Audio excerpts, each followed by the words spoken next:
پارہ نمبر 12 اردو ترجمہ۔ اعوذ باللہ من الشیطان الرجیم، بسم اللہ الرحمن الرحیم۔ اور زمین کے ہر جاندار کا رزق اللہ ہی کے ذمہ ہے، اور وہ جانتا ہے اس کے مستقر اور مدفن کو۔ ہر چیز ایک واضح رجسٹر میں درج ہے، اور وہی ہے جس نے پیدا کیا آسمانوں اور زمین کو 6 دنوں میں، اور اس کا عرش پانی پر تھا تاکہ تمہیں جانچے کہ تم میں سے کون اچھے عمل والا ہے۔ اور اگر تم کہتے ہو کہ مرنے کے بعد تم لوگ اٹھائے جاؤ گے، تو یہ کافر کہتے ہیں کہ یہ تو بس کھلا ہوا جادو ہے۔ اور اگر ہم ان سے عذاب کو کچھ مدت کے لیے ٹال دیتے ہیں تو پوچھتے ہیں کہ اس کو کیا چیز روکے ہوئے ہے، آگاہ کہ جس دن وہ ان پر آ دھمکے گا تو ان سے پھیرا نہ جا سکے گا، اور جس چیز کا وہ مذاق اڑا رہے ہیں وہ ان کو آ گھیرے گی۔ اور اگر ہم انسان کو اپنے کسی فضل سے نوازتے ہیں پھر اس سے اس کو محروم کر دیتے ہیں تو وہ مایوس اور ناشکرا بن جاتا ہے۔ اور اگر کسی تکلیف کے بعد جو اس کو پہنچی اس کو نعمت سے نوازتے ہیں تو کہتا ہے میری مصیبتیں دفع ہوئیں، اور وہ اکڑنے والا اور شیخی بگھارنے والا بن جاتا ہے۔ صرف وہ اس سے مستثنی ہیں جو صبر کرنے والے اور نیک عمل کرنے والے ہیں، انہی کے لیے مغفرت اور بڑا اجر ہے۔ شاید اس چیز کا کچھ حصہ تم چھوڑ دینے والے ہو جو تم پر وحی کی جا رہی ہے، اور اس سے تمہارا سینہ بھی بھینچ رہا ہے کہ وہ کہیں گے کہ اس پر کوئی خزانہ کیوں نہیں اتارا گیا، یا اس کے ساتھ کوئی فرشتہ کیوں نہیں آیا۔ تو تم بس ایک ہوشیار کر دینے والے ہو، اور ہر چیز اللہ کے حوالے ہے۔ کیا یہ کہتے ہیں کہ اس نے اس کو گھڑ لیا ہے؟ ان سے پوچھو کہ ان سے کہو کہ پھر تم ایسی ہی 10 صورتیں گھڑی ہوئی لاؤ اللہ کے سوا جن کو تم بلا سکو، ان کو بھی بلا لو اگر تم سچے ہو۔ بس اگر وہ تمہاری مدد کو نہ پہنچیں تو سمجھ لو کہ یہ اللہ ہی کے علم سے اترا ہے، اور یہ کہ اللہ کے سوا کوئی معبود نہیں ہے۔ تو کیا اب تم مانتے ہو؟ جو دنیا کی زندگی اور اس کے سر و سامان کے طالب ہوتے ہیں، ہم ان کے اعمال کا بدلہ یہیں چکا دیتے ہیں، اور ان میں ان کے ساتھ کوئی کمی نہیں کی جاتی۔ یہی لوگ ہیں جن کے لیے آخرت میں آگ کے سوا کچھ نہیں ہے، اور جو کچھ انہوں نے اس میں کیا کرایا ہے سب حبط ہو جائے گا، اور باطل ہے جو کچھ وہ کرتے رہے ہیں۔ کیا وہ جو اپنے رب کی طرف سے ایک برہان پر ہے، پھر اس کے بعد اس کی طرف سے ایک گواہ بھی آ جاتا ہے، اس کے پہلے سے موسیٰ کی کتاب بے رہنما اور رحمت کی حیثیت سے موجود ہے، اور جو نور بصیرت سے محروم ہیں دونوں یکساں ہو جائیں گے۔ اس پر ایمان تو وہی لوگ لائیں گے، اور جو جماعتوں میں سے اس کا انکار کریں گے ان کا موعود ٹھکانہ بس دوزخ ہے۔ بس تم اس کے باب میں کسی شک میں نہ پڑو، یہی تمہارے رب کی طرف سے حق ہے، لیکن اکثر لوگ اس کو نہیں مانتے۔ اور ان سے بڑھ کر ظالم کون ہے جو اللہ پر جھوٹ گھڑیں؟ ان لوگوں کی پیشی ان کے رب کے سامنے ہوگی، اور گواہی دیں گے کہ یہ وہ لوگ ہیں جو اپنے رب پر جھوٹ بولتے ہیں، آگاہ کہ اللہ کی لعنت ہے ان ظالموں پر جو اللہ کی راہ سے روکتے اور اس میں کجی پیدا کرنا چاہتے ہیں، اور آخرت کے یہی لوگ منکر ہیں۔ یہ زمین میں خدا کے قابو سے باہر نہیں، اور نہ اللہ کے سوا ان کا کوئی مددگار ہے۔ ان پر دردناک عذاب ہوگا، یہ نہ سن سکتے تھے اور نہ دیکھتے ہی تھے۔ یہی لوگ ہیں جنہوں نے اپنے آپ کو گھاٹے میں ڈالا، اور جو انہوں نے گھڑ رکھے تھے سب ہوا ہو جائیں گے۔ لازماً یہی لوگ ہیں جو آخرت میں خسارے میں ہوں گے۔ باقی رہے وہ لوگ جو ایمان لائے اور جنہوں نے نیک عمل کیے اور جو اپنے رب کی طرف جھک پڑے تو وہی لوگ جنت والے ہیں، وہ اسی میں ہمیشہ رہیں گے۔ دونوں فریقوں کی تمثیل ایسی ہے کہ ایک اندھا اور ایک بہرا ہوا اور ایک دیکھنے والا اور سننے والا، کیا دونوں کا حال ایک جیسا ہوگا؟ کیا دونوں کا حال ایک جیسا ہو جائے گا؟ کیا تم لوگ دھیان نہیں کرتے؟ اور ہم نے نوح کو اس کی قوم کی طرف رسول بنا کر بھیجا، اس نے ان کو آگاہ کیا کہ میں تمہارے لیے ایک نذیر مبین ہو کر آیا ہوں کہ اللہ کے سوا کسی اور کی بندگی نہ کرو، میں تم پر ایک دردناک عذاب کے دن کا اندیشہ رکھتا ہوں۔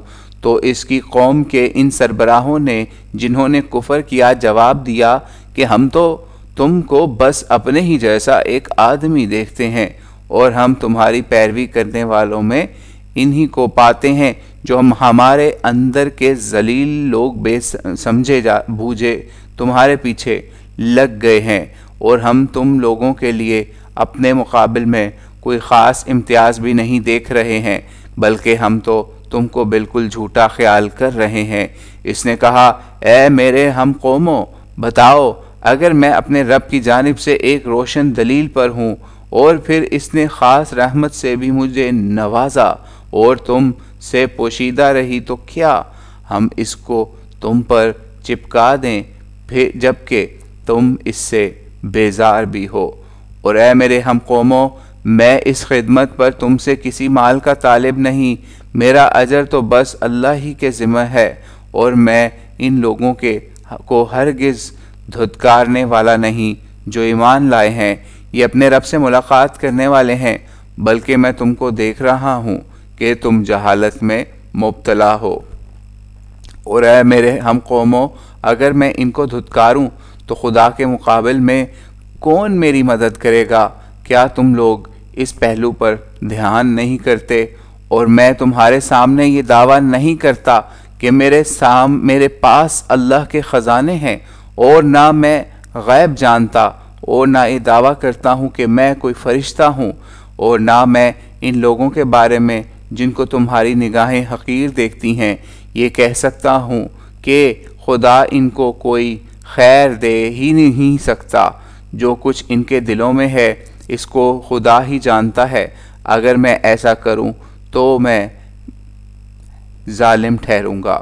وہ بولے کہ اے نوح، تم نے ہم سے بحث کر لی اور بہت بحث کر لی، اگر تم سچے ہو تو وہ چیز ہم پر لاؤ جس کی تم ہم کو برابر دھمکی سنا رہے ہو۔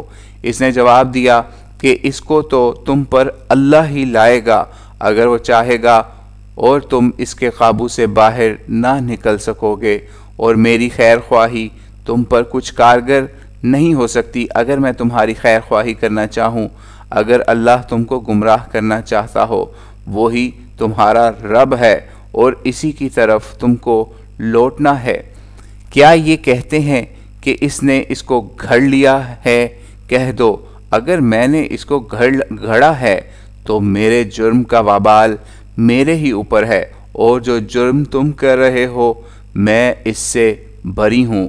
اور نوح کو وحی کی گئی کہ تمہاری قوم میں سے جو ایمان لا چکے ان کے سوا اب کوئی اور ایمان لانے والا نہیں، تو جو کچھ یہ کرتے ہیں اس سے آزردہ خاطر نہ ہو، اور تم کشتی بناؤ ہماری نگرانی میں اور ہماری ہدایت کے مطابق، اور ان ظالموں کی باب میں اب ہم سے کچھ نہ کہیو، یہ تو غرق ہو کر رہیں گے۔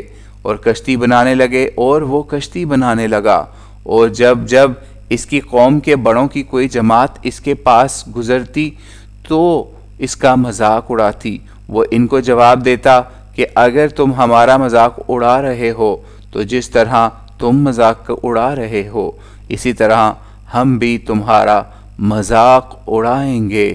تم جلد جان لو گے کہ وہ کون ہیں جن پر عذاب آتا ہے، جو ان کو رسوا کر کے رکھ دیتا ہے، اور وہ قہر نازل ہوتا ہے جو ٹک کے رہ جاتا ہے۔ یہاں تک کہ جب ہمارا حکم آ پہنچا اور طوفان ابل پڑا۔ ہم نے اس کو کہا کہ ہر چیز میں سے نر و مادہ دونوں کو اور اپنے اہل و عیال کو بجز ان کے کہ جن پر حکم نافذ ہو چکا، اور ان لوگوں کو جو ایمان لائے ہیں اس کشتی میں سوار کرا لو، اور اس کے ساتھ ایمان لانے والوں کی تعداد تو بس تھوڑی ہی تھی۔ اور اس نے کہا اس میں سوار ہو جاؤ، اللہ ہی کے نام سے ہے اس کا چلنا اور اسی کا لنگر انداز ہونا، میرا رب بڑا بخشنے والا مہربان ہے۔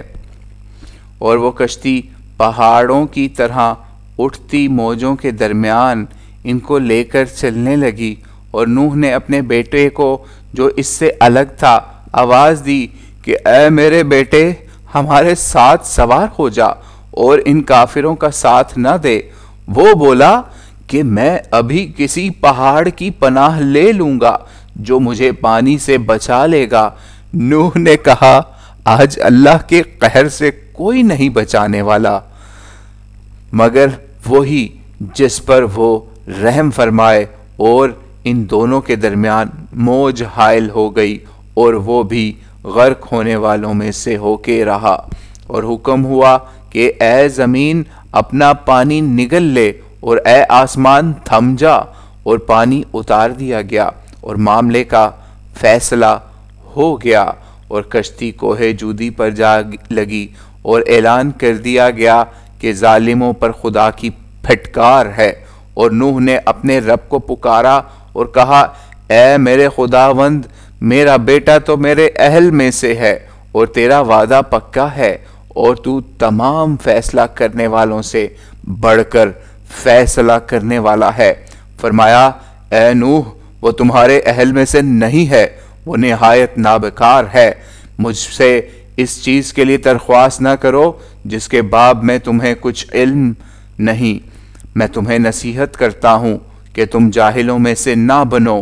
اس نے کہا کہ اے میرے رب میں تیری پناہ مانگتا ہوں کہ تجھ سے کسی ایسی چیز کی درخواست کروں جس کے باب میں مجھے کوئی علم نہیں، اور اگر تو میری مغفرت نہ کرے گا اور مجھ پر رحم نہ فرمائے گا تو میں نامرادوں میں سے ہو جاؤں گا۔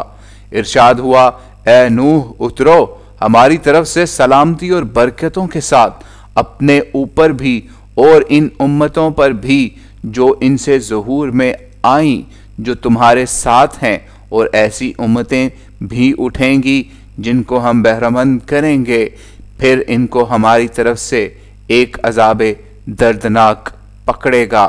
یہ ماجرا غیب کی باتوں میں سے ہے جو ہم تم کو وحی کے ذریعے سنا رہے ہیں، اس سے پہلے نہ تم ہی اس کو جانتے تھے اور نہ تمہاری قوم کے لوگ ہی، تو ثابت قدم رہو، انجام کار کی کامیابی خدا سے ڈرنے والوں ہی کا حصہ ہے۔ اور عاد کی طرف ہم نے ان کے بھائی ہود کو رسول بنا کر بھیجا، اس نے ان کو دعوت دی کہ اے میری قوم کے لوگو اللہ ہی کی بندگی کرو، اس کے سوا تمہارا کوئی معبود نہیں، یہ تم محض افترا کر رہے ہو۔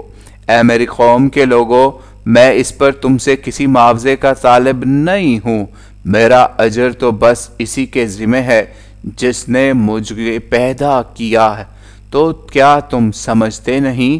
اے میری قوم کے لوگو اپنے رب سے اپنے گناہوں کی معافی چاہو، پھر اس کی طرف رجوع کرو، وہ تم پر خوب خوب اپنا ابر کرم برسائے گا اور تمہاری قوت میں اضافے پر اضافہ فرمائے گا، اور مجرمانہ روگردانی کی روش اختیار نہ کرو۔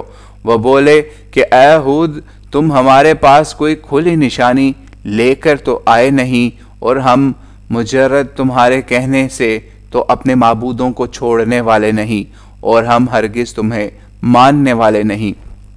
ہم تو یہی کہیں گے کہ تم پر ہمارے معبودوں میں سے کسی کی مار پڑی ہے۔ اس نے کہا میں اللہ کو گواہ ٹھہراتا ہوں اور تم بھی گواہ رہو کہ اس کے سوا جن کو تم شریک ٹھہراتے ہو میں ان سے بالکل بری ہوں۔ تو تم سب مل کر میرے خلاف چالیں چل دیکھو، پھر مجھے ذرا مہلت نہ دو۔ میں نے اللہ اپنے اور تمہارے رب پر بھروسہ کیا، جتنے بھی جاندار ہیں ان کی پیشانی اسی کی گرفت میں ہے، بے شک میرا رب نہایت سیدھی راہ پر ہے۔ پس اگر تم اعراض کر رہے ہو تو میں نے تمہیں وہ پیغام پہنچا دیا جو دے کر مجھے تمہاری طرف بھیجا گیا ہے، اور میرا رب تمہاری جگہ اب تمہارے سوا کسی اور قوم کو لائے گا اور تم اس کا کچھ بگاڑ نہ سکو گے۔ بے شک میرا رب ہر چیز پر نگہبان ہے۔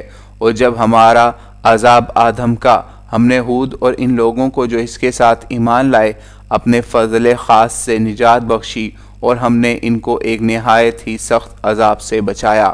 اور یہ قوم عاد ہے، انہوں نے اپنے رب کی آیتوں کا انکار کیا، اس کے رسولوں کی نافرمانی کی، اور ہر جبار و سرکش کی بات کے پیچھے لگے، اور اس دنیا میں بھی ان کے پیچھے لعنت لگا دی گئی، اور قیامت کے روز بھی۔ سن لو کہ عاد نے اپنے رب کا انکار کیا، سن لو کہ ہلاکی ہو ہود کی قوم عاد کے لیے، اور قوم سمود کی طرف ہم نے ان کے بھائی صالح کو رسول بنا کر بھیجا۔ اس نے دعوت دی، اے میری قوم کے لوگو، اللہ کی بندگی کرو، اس کے سوا تمہارا کوئی معبود نہیں، اسی نے تم کو زمین سے پیدا کیا اور اس میں آباد کیا، تو اس سے مغفرت مانگو، پھر اسی کی طرف رجوع کرو، میرا رب قریب بھی ہے، قبول کرنے والا بھی۔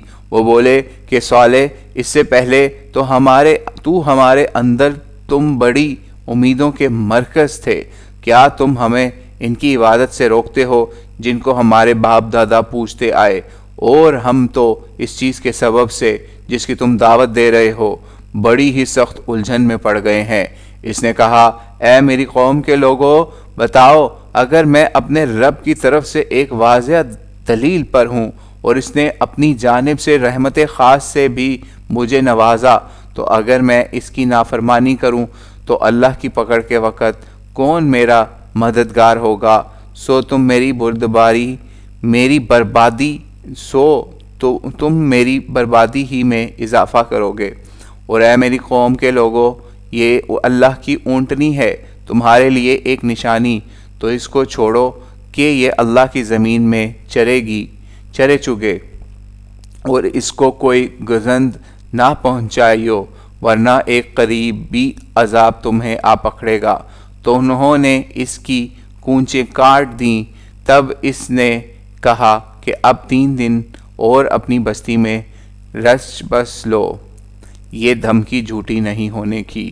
پس جب ہمارا حکم صادر ہوا تو ہم نے صالح کو اور ان لوگوں کو جو اس کے ساتھ ایمان لائے اپنے فضل خاص سے اس عذاب اور اس دن کی رسوائی سے نجات بخشی، بے شک تمہارا رب ہی قوی اور غالب ہے۔ اور ان لوگوں کو جنہوں نے ظلم کیا خدا کی ڈانٹ نے آ پکڑا، اور وہ اپنے گھروں میں زمین سے چمٹے پڑے رہ گئے، گویا کہ کبھی ان میں بسے ہی نہیں۔ سن لو سمود نے اپنے رب کی ناشکری کی، سن لو کہ ہلاکی ہو سمود کے لیے۔ اور ابراہیم کے پاس ہمارے فرستاد خوشخبری لے کر آئے، انہوں نے کہا سلامتی ہو، اس نے بھی کہا سلامتی ہو۔ دیر نہیں گزری کہ اس نے ان کے آگے بھنا ہوا بچھڑا پیش کیا، پھر جب دیکھا کہ ان کے ہاتھ اس کی طرف نہیں بڑھ رہے ہیں تو اس نے ان میں اجنبیت پائی اور ان کی طرف سے ایک خدشہ محسوس کیا۔ وہ بولے کہ تم کوئی اندیشہ نہ کرو، ہم تو قوم لوط کی طرف بھیجے گئے ہیں۔ اور اس کی بیوی پاس کھڑی تھی، وہ ہنسی، پس ہم نے اس کو اسحاق کی خوشخبری دے دی، اور اسحاق کے آگے یعقوب کی۔ وہ بولی کہ ہائے شامت، کیا اب میں بچہ جنوں گی جب میں خود بھی ایک بوڑھیا ہوں اور میرے شوہر بھی بوڑھے ہیں؟ یہ تو ایک نہایت ہی عجیب بات ہوگی۔ وہ بولے کیا خدا کی بات پر تعجب؟ اللہ کی رحمت اور برکتیں نازل ہوں آپ پر، اے اہل بیت نبی، بے شک وہ سزاوار حمد اور بزرگ ہے۔ تو جب ابراہیم کا خوف دور ہوا اور اس کو بشارت ملی تو وہ ہم سے قوم لوط کے بارے میں بحث کرنے لگا۔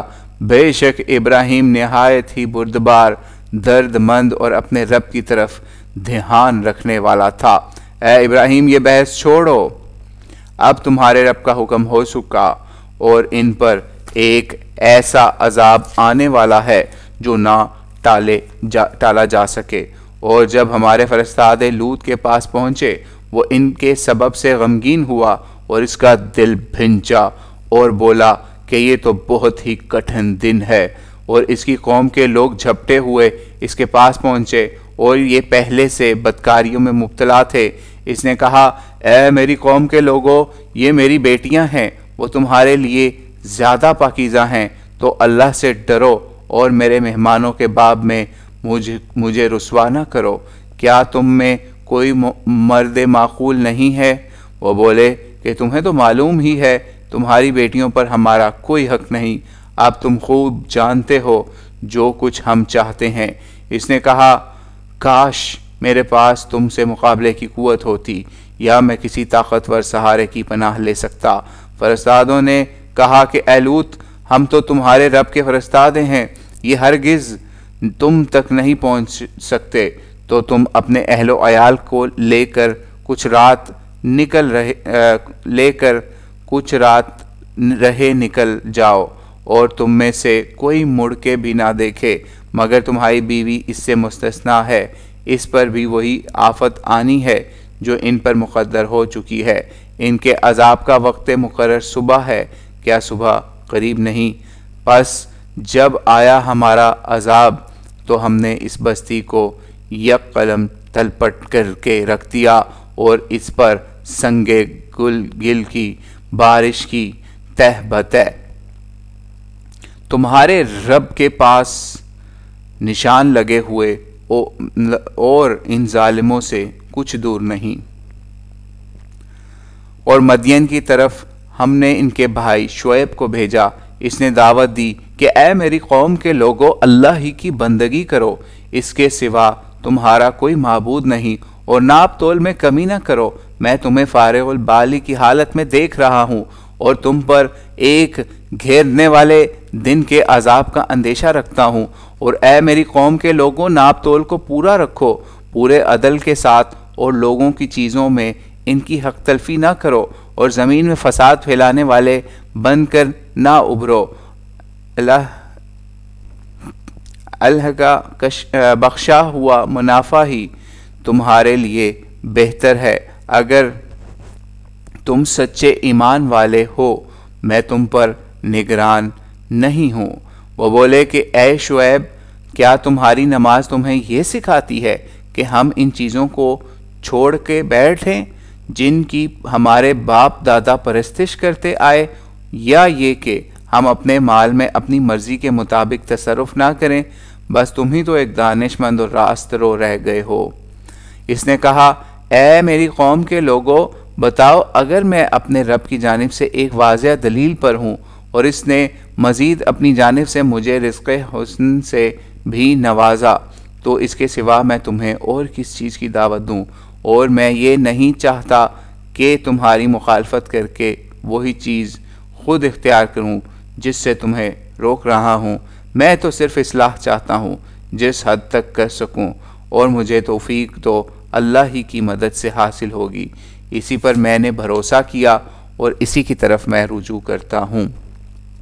اے میری قوم، کہیں میری ضد تمہارے لیے اس امر کا باعث نہ بن جائے کہ تم پر بھی اسی طرح کی آفت نازل ہو جس طرح کی آفت قوم نوح یا قوم ہود یا قوم صالح پر نازل ہوئی، اور قوم لوط تو تم سے کچھ دور بھی نہیں۔ اور اپنے رب سے مغفرت مانگو، پھر اس کی طرف رجوع کرو، بے شک میرا رب نہایت مہربان اور بڑی محبت کرنے والا ہے۔ وہ بولے کہ اے شعیب، جو باتیں تم کہتے ہو ان کا بہت سا حصہ ہماری سمجھ میں نہیں آتا، اور ہم تم کو اپنے اندر ایک کمزور وجود خیال کرتے ہیں، اور اگر تمہارا خاندان نہ ہوتا تو ہم تم کو سنسار کر دیتے، اور تم ہمارے پر کچھ بھاری نہیں۔ اس نے کہا اے میری قوم، کیا میرا خاندان تم پر اللہ سے زیادہ بھاری ہے؟ اور اس کو تو تم نے پس پشت ڈال رکھا ہے۔ میرا رب جو کچھ تم کر رہے ہو سب کا احاطہ کیے ہوئے ہے، اور میری قوم کے لوگوں، تم اپنے طور پر کرو جو کر رہے ہو میں بھی اپنے طور پر کر رہا ہوں. تم عنقریب جان لوگے کہ کس پر وہ عذاب آتا ہے جو اس کو رسوا کر کے رکھ دیتا ہے، اور کون ہے جو جھوٹا ہے. اور انتظار کرو، میں بھی تمہارے ساتھ منتظر ہوں. اور جب ہمارا عذاب آیا ہم نے شعیب کو اور ان لوگوں کو جو اس کے ساتھ ایمان لائے اپنی رحمت سے نجات دی، اور جن لوگوں نے اپنی جانوں پر ظلم ڈھائے ان کو ڈانٹنے آ پکڑا، پس وہ اپنے گھروں میں اوندھے پڑے رہ گئے گویا کہ اس میں بسے ہی نہ تھے. ہاں، ہلاک ہوئے مدین جس طرح دفع ہوئے سمود. اور ہم نے موسیٰ کو اپنی آیات اور ایک روشن نشانی کے ساتھ رسول بنا کر بھیجا فرعون اور اس کے اعیان کے پاس، تو انہوں نے فرعون ہی کی بات مانی حالانکہ فرعون کی بات راست نہ تھی. وہ قیامت کے روز اپنی قوم کے آگے آگے ہوگا اور ان کو دوزخ میں لے جا اترے گا، اور کیا ہی برا گھاٹ ہوگا جس پر یہ اتریں گے. اور اس دنیا میں ان کے پیچھے لعنت لگا دی گئی، اور قیامت کے دن بھی کیا ہی برا انعام ہے جو دیا گیا. یہ بستیوں کی سرگزشتیں ہیں جو ہم تمہیں سنا رہے ہیں، ان میں سے کچھ تو قائم ہیں اور کچھ مٹا گئیں. اور ہم نے ان پر کوئی ظلم نہیں کیا بلکہ انہوں نے خود اپنے اوپر ظلم کیا. تو ان کے وہ دیوتا جن کو وہ اللہ کے سوا پکارتے تھے جب تیرے رب کا عذاب آیا ان کے کچھ بھی کام نہ آئے، اور انہوں نے ان کی بربادی کے سوا اور کسی چیز میں اضافہ نہیں کیا. اور تیرے رب کی پکڑ جبکہ وہ بستیوں کو ان کے ظلم میں پکڑتا ہے اسی طرح ہوتی ہے. بے شک اس کی پکڑ بڑی ہی دردناک اور سخت ہے. اس میں ان لوگوں کے لیے بڑی نشانی ہے جو عذاب آخرت سے ڈریں. وہ ایک ایسا دن ہوگا جس کے لیے سارے ہی لوگ اکٹھے کیے جائیں گے، اور وہ حاضری کا دن ہوگا، اور ہم تو اس کو بس ایک گنتی کی مدت کے لیے ٹال رہے ہیں. جب وہ دن آئے گا کوئی جان اس کے اذن کے بغیر کلام نہ کر سکے گی. بس ان میں کچھ بدبخت ہوں گے کچھ نیک بخت. تو جو بدبخت ہوں گے وہ دوزخ میں پڑیں گے، اور اس میں ان کے لیے چلانا اور گھگیانا ہوگا. اسی میں پڑے رہیں گے جب تک آسمان و زمین قائم ہیں، مگر جو تیرا رب چاہے. بے شک تیرا رب جو چاہے کر گزرنے والا ہے. اور رہے وہ نیک بخت لوگ ہیں، رہے وہ جو نیک بخت ہیں تو وہ جنت میں رہیں گے جب تک آسمان و زمین قائم ہیں، مگر جو تیرا رب چاہے غیر منقطع عطیہ الہی. تو تم ان کے باب میں کسی تردد میں نہ پڑو جن کی یہ پوجا کر رہے ہیں. یہ اسی طرح پوج رہے ہیں جس طرح ان سے پہلے ان کے باپ دادا پوجتے رہے. ہم ان کا حصہ ان کو پورا پورا بغیر کسی کمی کے دے کے رہیں گے. اور ہم نے موسیٰ کو کتاب دی تو اس میں اختلاف کیا گیا، اور اگر تیرے رب کی طرف سے ایک بات پہلے ہی طے نہ ہو چکی ہوتی تو ان کے درمیان فیصلہ کر دیا جاتا، اور یہ لوگ اسی کی طرف سے الجھا دینے والے شک میں پڑے ہوئے ہیں. یقیناً تیرا رب ہر ایک کو اس کے اعمال کا پورا بدلہ کر کے رہے گا، اور وہ جو کچھ کر رہے ہیں وہ اس سے باخبر ہے. تو تم جمے رہو جیسا کہ تمہیں حکم ملا ہے، اور وہ بھی جنہوں نے تمہارے ساتھ توبہ کی ہے، اور کج نہ ہونا. بے شک جو کچھ تم کر رہے ہو اس کو وہ دیکھ رہا ہے. اور ان لوگوں کی طرف مائل نہ ہو جائیو جنہوں نے ظلم کیا کہ تمہیں بھی دوزخ کی آگ پکڑے، اور تمہارے لیے اللہ کے سوا کوئی حامی نہیں، پھر تمہاری مدد نہیں کی جائے گی. اور نماز کا اہتمام کرو دن کے دونوں حصوں میں اور شب کے کچھ حصہ میں. بے شک نیکیاں دور کرتی ہیں بدیوں کو. یہ یاد دہانی ہے یاد دہانی حاصل کرنے والوں کے لیے. اور ثابت قدم رہو، اللہ کے خوب کاروں کا اجر ضائع نہیں کرے گا. اللہ خوب کاروں کا اجر ضائع نہیں کرے گا.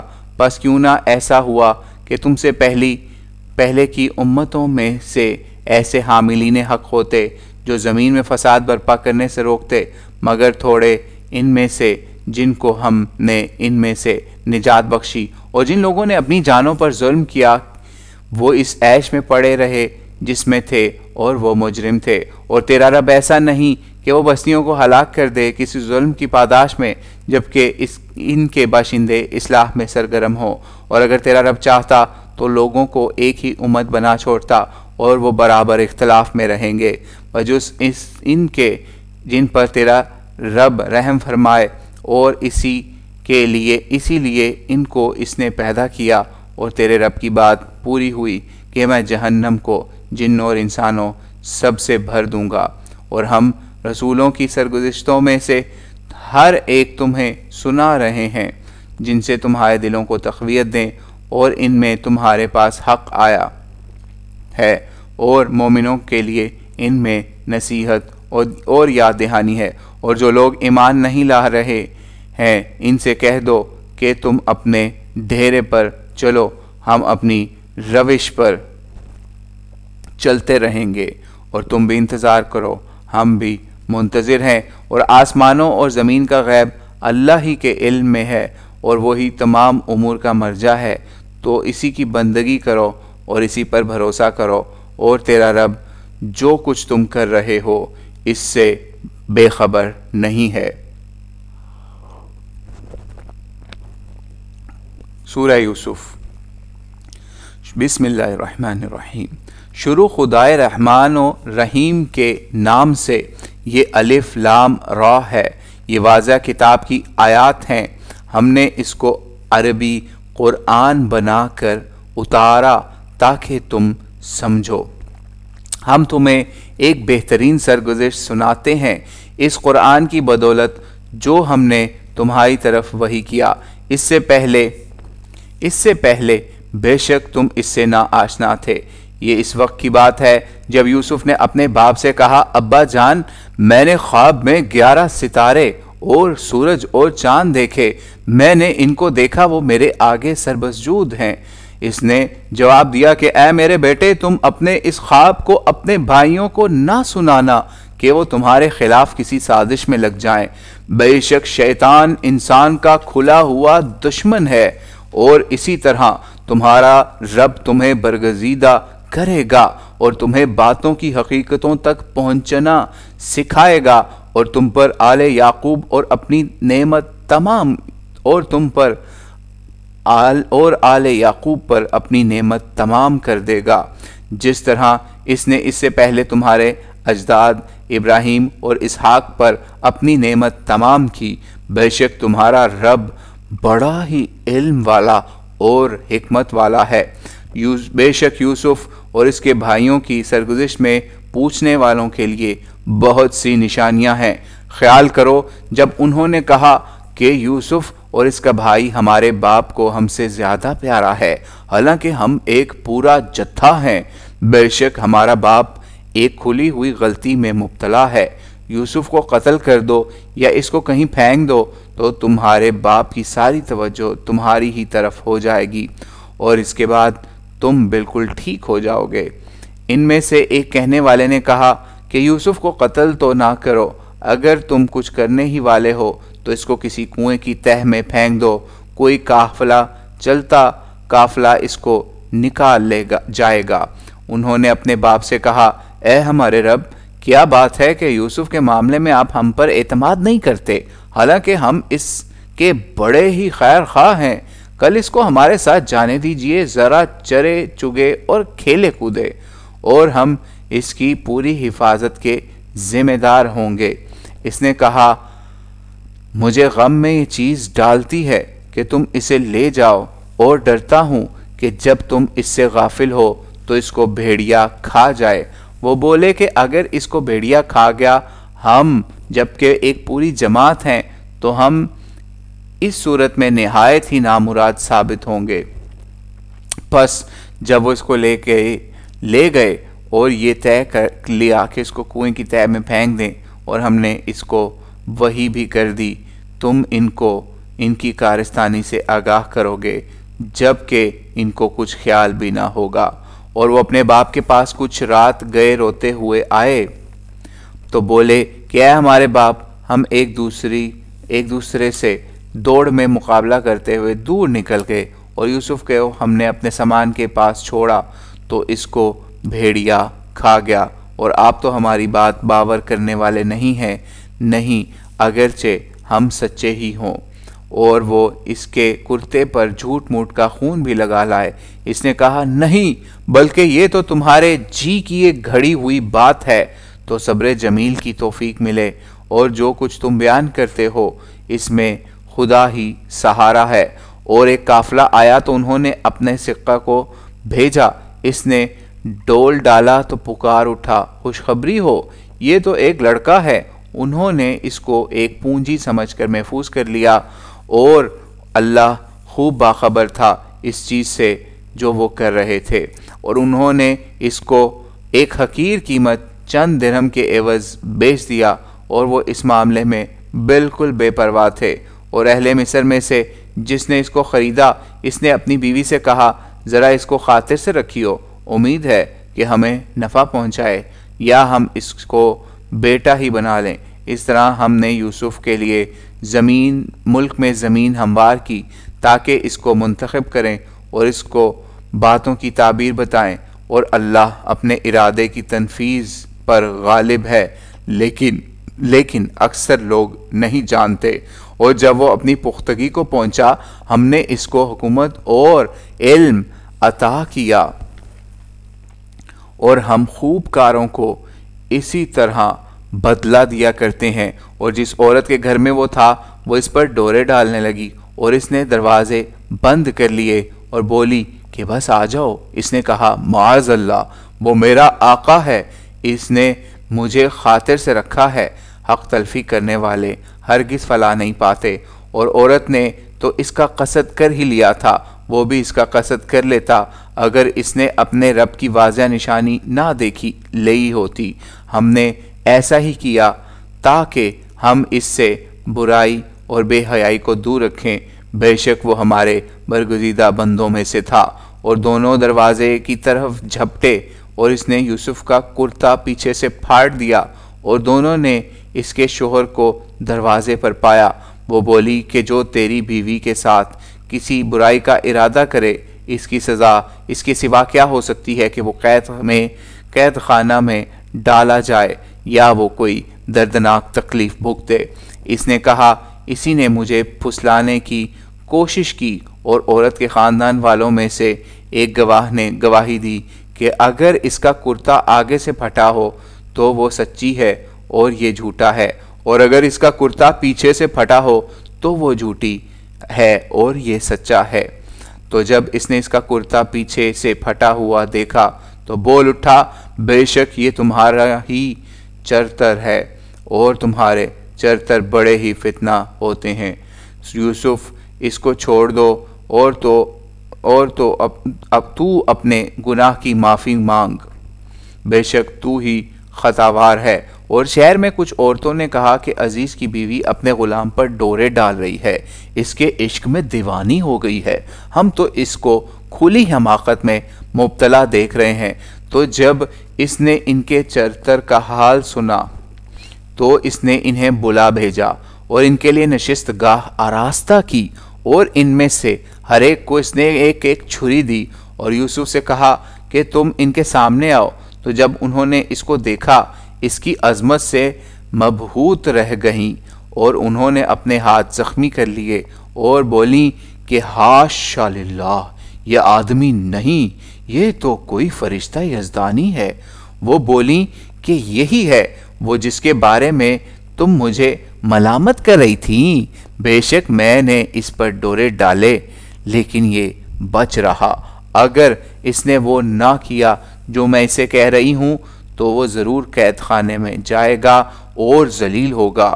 اس نے دعا کی اے میرے رب، قید خانہ مجھے اس چیز کے مقابل میں زیادہ محبوب ہے جس کی یہ مجھے دعوت دے رہی ہے، اور اگر تو نے ان کے چرتر کو مجھ سے دفع نہ کیا تو میں ان کی طرف مائل اور جذبات سے مغلوب ہو جانے والوں میں سے ہو جاؤں گا۔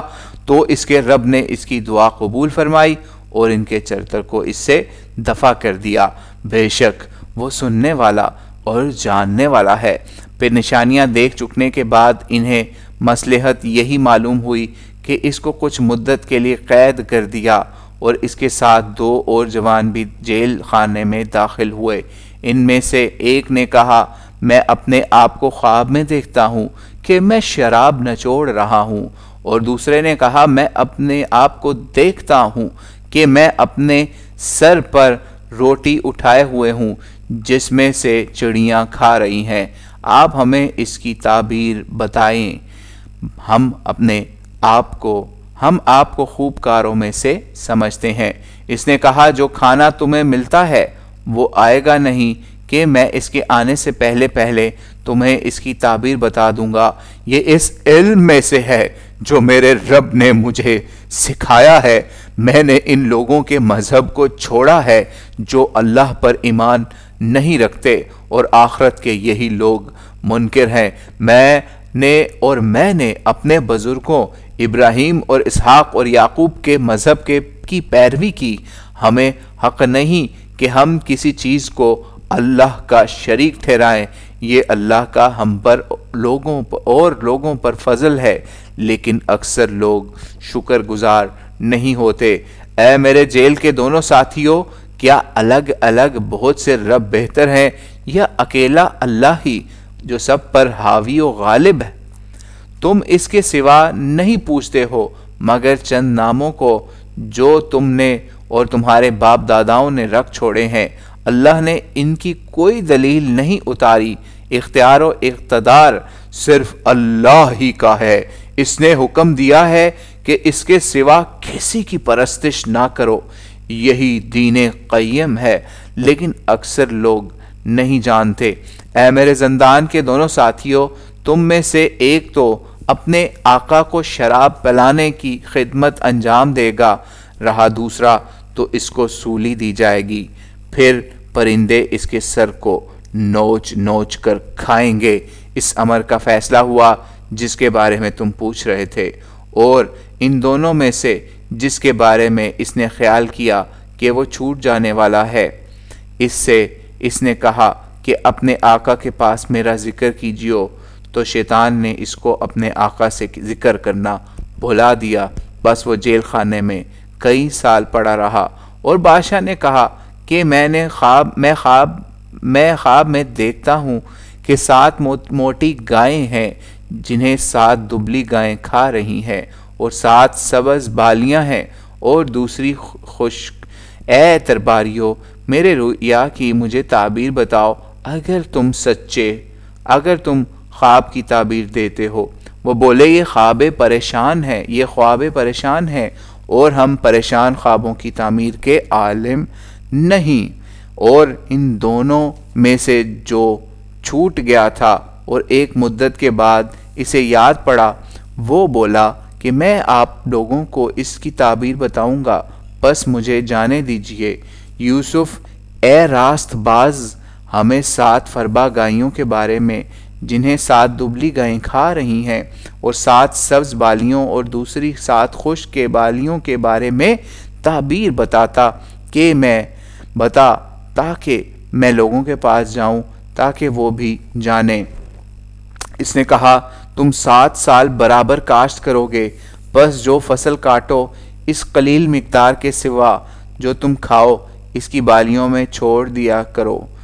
پھر اس کے بعد 7 سال خشک، 7 سخت سال آئیں گے جو بجز اس قلیل مقدار کے جو تم محفوظ کر لوگے اس کو چٹ کر جائیں گے جو تم نے ان کے لیے فراہم کیا ہوگا۔ پھر اس کے بعد 1 سال ایسا آئے گا جس میں لوگوں کی فریاد رسی ہوگی اور لوگ اس میں انگور نچوڑیں گے۔ اور بادشاہ نے کہا کہ اس کو میرے پاس لاؤ۔ بس جب قاصد اس کے پاس آیا، اس نے کہا کہ تم اپنے آقا کے پاس واپس جاؤ اور اس سے دریافت کرو کہ ان عورتوں کا کیا حال ہے جنہوں نے اپنے ہاتھ زخمی کر لیے تھے، بے شک میرا رب ان کے قید سے خوب واقف ہے۔ اس نے پوچھا، تمہارا کیا ماجرا ہے جب تم نے یوسف کو پھسلانے کی کوشش کی؟ وہ بولیں، حاشا للہ، ہم نے اس پر برائی کا کوئی بھی نقش نہیں پایا۔ عزیز کی بیوی بولی، اب حق آشکارا ہو گیا، میں نے اس کو پھسلانے کی کوشش کی، اور بے شک وہ راست بازوں میں سے ہے۔